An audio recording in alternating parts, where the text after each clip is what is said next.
20वीं शताब्दी हिंदुस्तान के आधुनिक हिंदुस्तान के फॉर्मेटिव ईयर्स का एक बहुत महत्वपूर्ण दौर है। हम युग निर्माण कर रहे हैं, हम नेशन बिल्डिंग कर रहे हैं। और जब हम उन नेशन बिल्डर्स की तरफ देखते हैं तो there are hardly people nation builders taller than B R Ambedkar.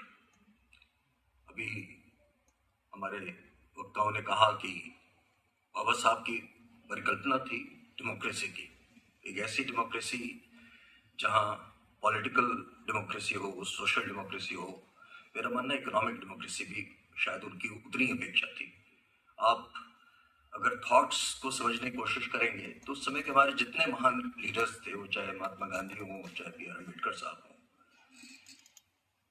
Primary idea था हिंदुस्तान की इंडिपेंडेंस का। और किस तरह के इंडिपेंडेंस का? पॉलिटिकल इंडिपेंडेंस जो हमने 1947 में अचीव कर ली। सोशल और इकोनॉमिक इंडिपेंडेंस हमने बहुत से मायनों में आज तक अचीव नहीं की। अगर आप अम्बेडकर साहब का वर्क आज़ादी से पहले का और आज़ादी के बाद का देखें तो उनका बहुत महत्वपूर्ण पीरियड है सन 1942 से 46, इमीडिएटली बिफोर द इंडिपेंडेंस। उस दौर में सरकार के लेबर मिनिस्टर थे और एज लेबर मिनिस्टर उन्होंने कुछ बहुत महत्वपूर्ण इंटरवेंशंस किए। आज जो हमारी परिकल्पना है एक ह्यूमन एग्जिस्टेंस की, माननीय अम्बेडकर साहब भी उस ह्यूमन एग्जिस्टेंस पर सारा फोकस लेकर के आए। विशेष रूप से उन्होंने वर्किंग आवर्स उस दौर में 8 घंटे कर दिए। किसी भी व्यक्ति का जो वर्किंग आवर होगा वो 8 घंटे होगा।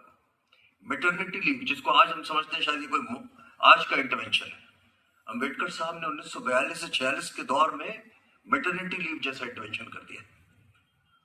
और जब संविधान बनाने की बात आई तो संविधान में जो इक्वालिटी का इंटरवेंशन है, राइट्स, विशेष रूप से ह्यूमन राइट्स को एक फ्रेमवर्क में बांधना, ह्यूमन ड्यूटीज को एक फ्रेमवर्क में बांधना, एक ह्यूमन एग्जिस्टेंस का जो परिकल्पना है, जो संरचना है, वो जिस तरीके से अम्बेडकर साहब लेकर के आए, आई थिंक आप दुनिया भर के अगर संविधान समझने की कोशिश करें, इस तरीके का संविधान जो आने वाले शायद कई शताब्दियों तक चलेगा, वो शायद ही आपको इस तरीके का एक रिटन कॉन्स्टिट्यूशन जो पूरे आने वाले समाज को एक ढांचा देता हो। मुझे लगता है ये हिंदुस्तान का एक बहुत बड़ा कंट्रीब्यूशन है, अम्बेडकर साहब का बहुत बड़ा कंट्रीब्यूशन है। लेकिन अम्बेडकर साहब को हम सिर्फ पास्ट में नहीं समझ सकते। आज की जो सामायिकता है, मेरे हिसाब से अम्बेडकर साहब जैसे लोग सही मायनों में कभी नहीं मरते। हम उनको आज श्रद्धांजलि जरूर दे रहे हैं। उनके जो विचार हैं यही असली अम्बेडकर साहब है और ये आज भी जीवित है और शायद ये हमें हमेशा एक रास्ता दिखाते रहेंगे, एक प्रेरणा देते रहेंगे। खास तौर पे आज की अगर आप समस्याओं को समझने की कोशिश करें हिंदुस्तान की, तो आज हमारी एक बहुत बड़ी समस्या है। हम आज बात कर रहे हैं $1 ट्रिलियन इकोनॉमी की, हम बात कर रहे हैं $5 ट्रिलियन इकोनॉमी की। 1970 के दशक में जब हिंदुस्तान % की ग्रोथ होती थी तो एम्प्लॉयमेंट लगभग 0.4% बढ़ जाता था। आज जब हम इस स्थिति को देख रहे हैं, कहने के लिए हमारी ग्रोथ रेट पहले से ज्यादा हो गई, लेकिन अब 1% जब इकोनॉमिक ग्रोथ होती है, जीडीपी में ग्रोथ होती है, तो एम्प्लॉयमेंट बमुश्किल 0.01% से भी कम बढ़ रहा है। हम जॉबलेस ग्रोथ की स्टोरी में रह रहे हैं। हम किस तरीके की इक्वालिटी की बात कर रहे हैं, हम किस तरीके के समाज की बात कर रहे हैं। मेरा है पैराडिगम, हमें एक ऐसे ग्रोथ प्रोसेस पर विचार करना पड़ेगा जो इंक्लूसिव हो, जिसकी परिकल्पना संविधान बनाते समय हमारे देश निर्माताओं, संविधान निर्माताओं बाबा साहब अम्बेडकर जैसे लोगों ने की थी। हमें वापस उस परिकल्पना पर जो इंक्लूसिवनेस की बात कर रहे हैं उस पर पुनः विचार करना पड़ेगा, उसको कैसे किया जाए। समस्या आज ये आने लगी है कि अगर आप खाली उत्तर प्रदेश की बात करें तो हमें रीजनल गैप्स दिखाई पड़ रहे हैं। मिसाल के तौर पर बुंदेलखंड का जो रीजन है आपको सबसे पिछड़ा दिख रहा है वो खाली रीजनल गैप्स नहीं है, सोशल और कम्युनिटी के गैप्स दिख रहे हैं।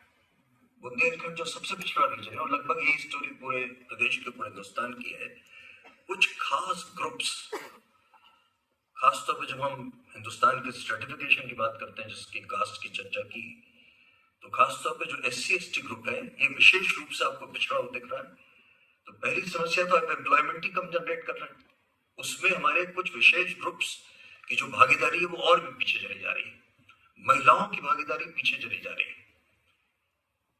आज 8 दशकों, आजादी के 8 दशकों का समय लगभग बीत रहा है, और हम इस बेसिक समस्या का समाधान नहीं ढूंढ पाए। और उससे भी ज्यादा हमारे तमाम साथी सोशियोलॉजी वगैरह के हैं, दिखाई ये पड़ता था कि 50, 60, 70, 80 के दशक में संस्कृताइजेशन एक टर्म पॉइंट किया गया कि जो अंडर प्रिविलेज्ड ग्रुप्स थे, ये धीरे धीरे एसिमिलेशन हो रहा था। पिछले 2-3 दशकों में बिल्कुल रिवर्स ट्रेंड दिखाई पड़ रहा है। जो कास्ट और कम्युनिटी की आइडेंटिटीज हैं, ये जो धूमिल होती जा रही थी, लोगों में सामंजस्य बढ़ता जा रहा था। आज ये दिखाई पड़ रहा है कि वो कास्ट और कम्युनिटी की आइडेंटिटी और स्ट्रांग होती जा रही है। आशय था कि धीरे धीरे ये कास्ट का जो स्ट्रक्चर है ये खत्म हो जाना चाहिए।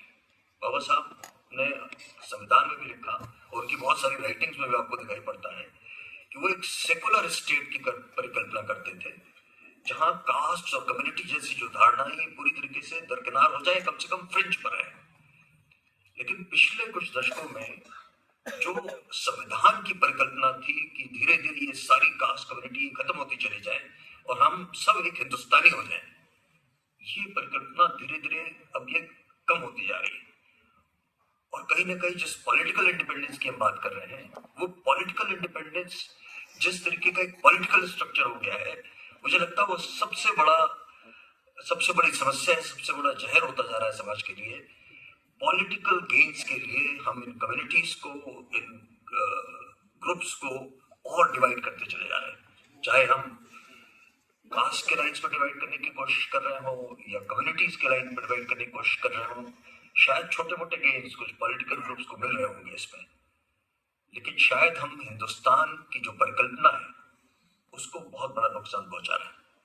मुझे लगता है समय आ गया है कि हम सबको इस पर विचार करना होगा कि जो धारणा थी, जो बाबा साहब भीमराव अम्बेडकर साहब ने संविधान में जो धारणा रखी थी कि धीरे धीरे एक एस्पिरेशन होगा, हम एक ऐसा समाज बना पाएंगे जो इक्वालिटेरियन होगा, जहां इक्वालिटी सबसे बड़ा आधार होगी, मानवता सबसे बड़ा आधार होगी। शायद हम उस रास्ते से कहीं ना कहीं भटक रहे हैं। हम विश्वविद्यालय में बैठे हैं, विश्वविद्यालय की विशेष जिम्मेदारी, और लखनऊ विश्वविद्यालय के तो और भी, आप में से बहुत कम लोगों को शायद ये जानकारी होगी। शायद जब संविधान बना तो उसकी 8 या 9 कॉपीज बनाई गई थी, उसकी एक ओरिजिनल कॉपी हमारी लाइब्रेरी में रखी हुई। हमारे अतिथियों को भी लाइब्रेरी में दिखाइए, बहुत कम लोगों को ये पता है। लेकिन अगर एक संविधान की कॉपी लखनऊ विश्वविद्यालय में भेजी गई, हमने रखी, और आज भी हमने उसे संजो कर रखा है, हमारी जिम्मेदारी और भी बढ़ जाती है।